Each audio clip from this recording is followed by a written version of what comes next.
All right, Shalom. You reached the He Prayed channel. My name is Azim Wath. But first and foremost, I want to say call Halayim Yahweh Bahashem Yahweh Shai Bahashem Harakach Wadash. Double honors to the apostles and elders of 7:13:19, where I learned this truth from and who rule well. Salutations to the Bakiyar, the elect, the 144,000.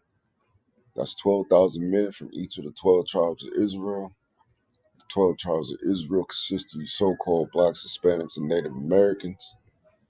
The 144,000 being the governing body within the one-third. The rest of the one-third comprises of men, women, and children.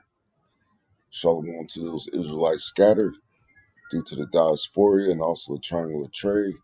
So our people have many and will come looking like many ethnicities, having many complexions. So this is not a black thing. We're not the black Hebrew Israelites. We're just Hebrew Israelites. Shalom to those that die in this truth. It says the dead should be raised up first. Those that will be accompanying Yahweh Shah on his return, including our King, King Mashah, who is King David. And as always, it's an honor and privilege, honor and blessing to continue to do this work. The water Yahweh Ba'ashim Yahweh Shah for answering my prayers and allowing me to do such. Baba Shah Yahweh Ba'ashim Yahweh Shah. Let us be an edifying lesson to at least one member of the elect. So this is going to be another all-seeing eye episode, which for the most part is pretty much on point. Well, I mean, it goes off here and there, which this is not going to be the actual topic of this lesson. I just want to, show some brief. But it says, do you know the interpretation of 2nd Ezra, 11th and 12th chapters? And it told me absolutely. Let's see.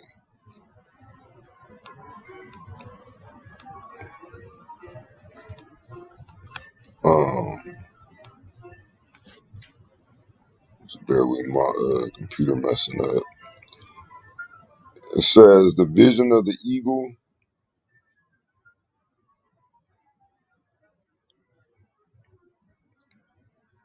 which it says many interpret the eagle as Rome, especially due to its imperial symbolism and parallels with Daniel's fourth beast.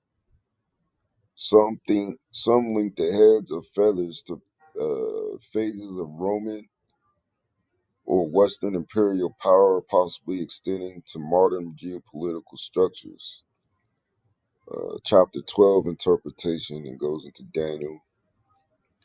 Then it goes through the Hebrew Israelite lens. Many Hebrew Israelite interpretations see this as a coded prophecy about Esau's descendants, often linked to Rome or Western nations ruling the earth before the return of the Messiah. The eagle's downfall signals the end of Gentile rulership and the restoration of Israel. Then I asked, who are those 12 Roman kings? In 2nd Ezra 12:14 through 15, the angel tells Ezra the 12 kings will reign one after another in the fourth kingdom, widely interpreted as Rome. While the text doesn't name them directly, many scholars and Hebrew Israelite thinkers link these 12 kings to the first 12 emperors of Rome, starting with Julius Caesar. Here's a commonly accepted lineup. So you can do your own homework and see if this aligns with your notes. Julius Caesar, Augustus, Tiberius, Caligula, Claudius, Nero, which many believe is Trump, Galba, Otha, Vitellius, Vespasian, Titus, and Domitian. So to me, that's pretty on point, man. So the question I'm going to ask the all-seeing eye today.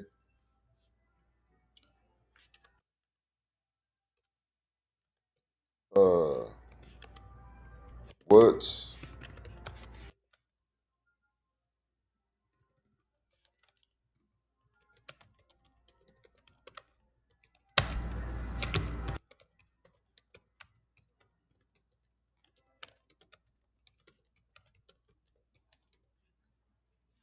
what's the difference between biblical leprosy and modern leprosy?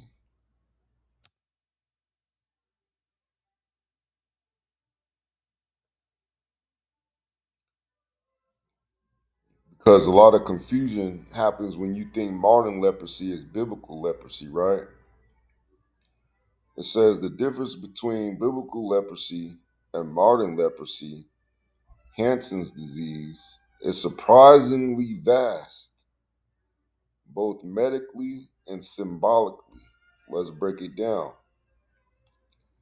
Biblical leprosy, Hebrew, Tazarat, it says not a single disease. The term Tazarat in the Hebrew Bible referred to a range of conditions: skin blemishes, mold on walls, mildew on clothing, and more. Ritual impurity. It was seen as a spiritual or ceremonial defilement, not necessarily a contagious illness.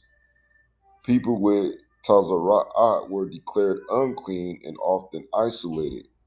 Symbolic meaning, often interpreted as divine punishment or a visible sign of sin. And that's the same thing that Cain received and the same thing Esau received in other characters within the scriptures. It says, for example, Miriam was struck with Tazar'at after speaking against Moses, Numbers 12 and 10. So let's go there. I'll see what it's doing. I gotta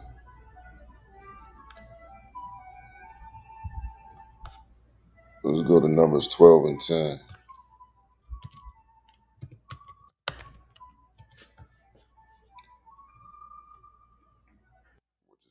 The murmuring of Miriam and Aaron, right? This is in Numbers 12 and 9. And the anger of Yahweh was kindled against them, and he departed. And the cloud departed from off the tabernacle, which that cloud was a chariot, so called UFO. And behold, Miriam became leprous. So this was a dark skinned woman, right? That became leprous, biblical leprosy, where she became white as snow, meaning she had no pigmentation. You know, they have a term called beat a nigga to the white meat. It says, and Aaron looked upon Miriam, and behold, she was leprous. And Aaron said unto Moses, alas, which means woe, my Lord, I beseech thee, I beg thee, lay not the sin upon us, wherein we have done foolishly, and wherein we have sinned. Let her not be as one dead. That's where you get paleness, right? Of whom the flesh is half consumed, which goes back to the most what's the word? The best the best disease I'll say that resembles biblical leprosy is vitiligo, right? It says, when he cometh out of his mother's womb. And that's what you sometimes see with newborns. They don't have all their pigment. My daughter didn't have all her pigment, even though she's not a darky, you know. She still didn't have all her pigment. Verse 13, and Moses cried unto Yahweh, saying, here, kill her now, O power, I beseech thee. And Yahweh said unto Moses, if her father had put spit in her face, should, should she not be ashamed 7 days? Which, they would have to be quarantined. It says, let her be shut out from the camp 7 days. But this goes into the laws of leprosy, which you could find in Leviticus chapter 13, verse 14. And after that, let her be received in again. And Miriam was shut out from the camp 7 days, and the people journeyed not till Miriam was brought in again. And afterward the people removed from Hazeroth and pitched in the wilderness of Paran. Yeah. So let's go back to the all-seeing eye. And this is co-pilot, by the way. Um, it says diagnosis by priests.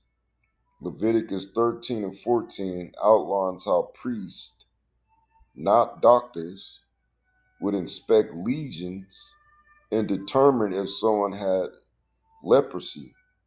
The criteria was visual and symbolic, not clinical.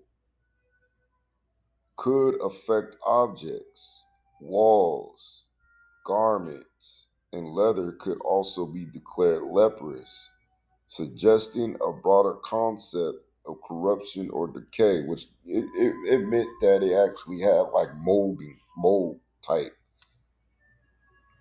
you know, uh, possibly bacteria, right?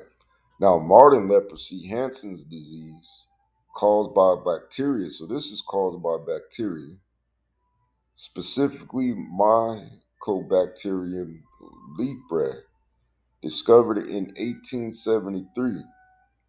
It affects the skin, nerves, and mucous membranes, right? Medical condition. It's a chronic infectious disease, but not highly contagious. Spread occurs through prolonged close contact and respiratory droplets. Symptoms: numbness and nerve damage, skin lesions and discoloration, muscle weakness and deformities. Treatable with multi-drug therapy, MTD. Most cases are curable. Early treatment prevents disability. No spiritual stigma. Today is viewed as a medical issue through historical stigma still lingers in some cultures. Key differences: cause, undefined symbolic impurity. Modern leprosy, bacterial infection. The scope, skin, garments, walls. Modern leprosy, skin, nerves, mucous membrane. Biblical leprosy, diagnosis, priestly inspection. Modern leprosy, clinical tests and biopsy.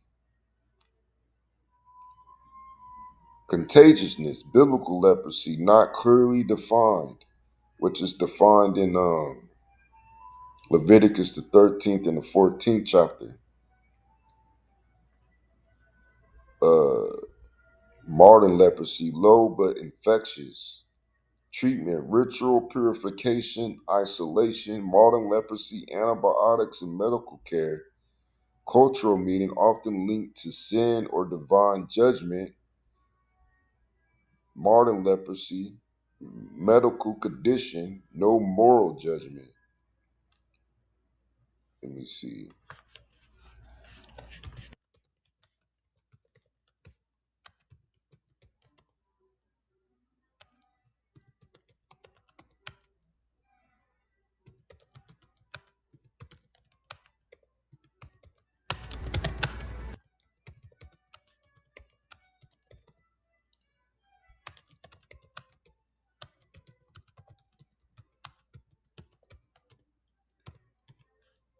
So I said, does biblical leprosy produce pigmentless skin and yellow hair and yellow thin hair? And if so, does modern leprosy? Let me see what it says. So this is a picture that is put up. Let me see. Which this is say treatments of leprosy. This is, I believe, what they are saying is uh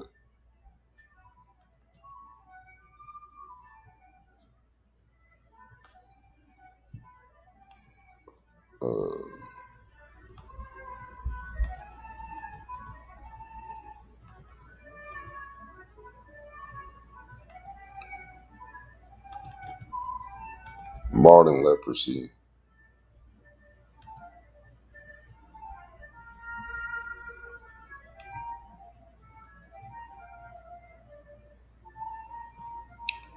Shit.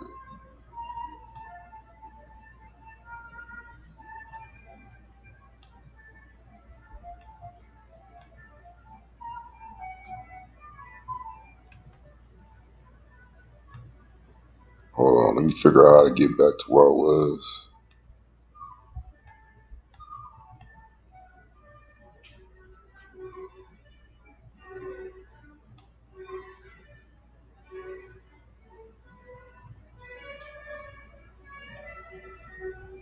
Okay.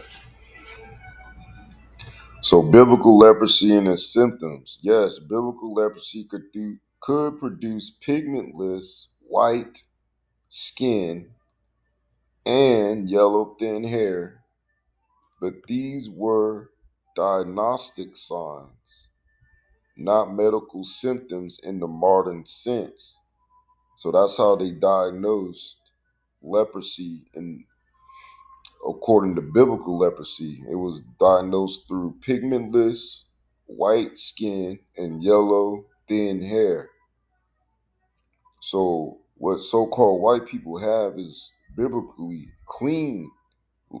a clean form of leprosy where no one could get contagious. They could be around people, right? Leviticus 13 and 10 describes a person being leprous, white as snow, which implies depigmentation or extreme paleness, which is depigmentation. Um,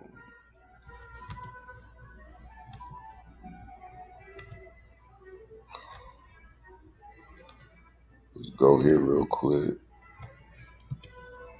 Keep forgetting all I gotta do is this. Let's go ahead and go to Wiki. Depigmentation is the lightening of the skin or loss of pigment. Depigmentation of the skin can be caused by a number of local and systemic conditions. The pigment loss can be partial injury to the skin or complete, caused by vitiligo. It can be temporary from tinea versicolor or permanent from albinism. So pretty much this is what biblical leprosy starts to look like. And this what happens when it covers your whole body, right? And after generations and generations and generations of intermixing, the Most High has kept this recessive gene, right?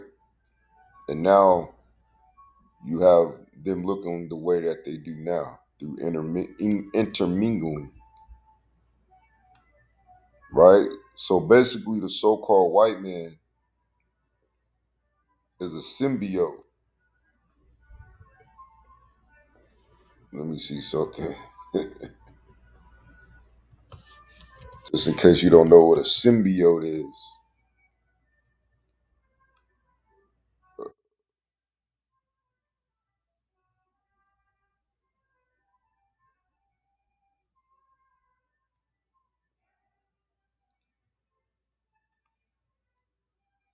Symbiotes.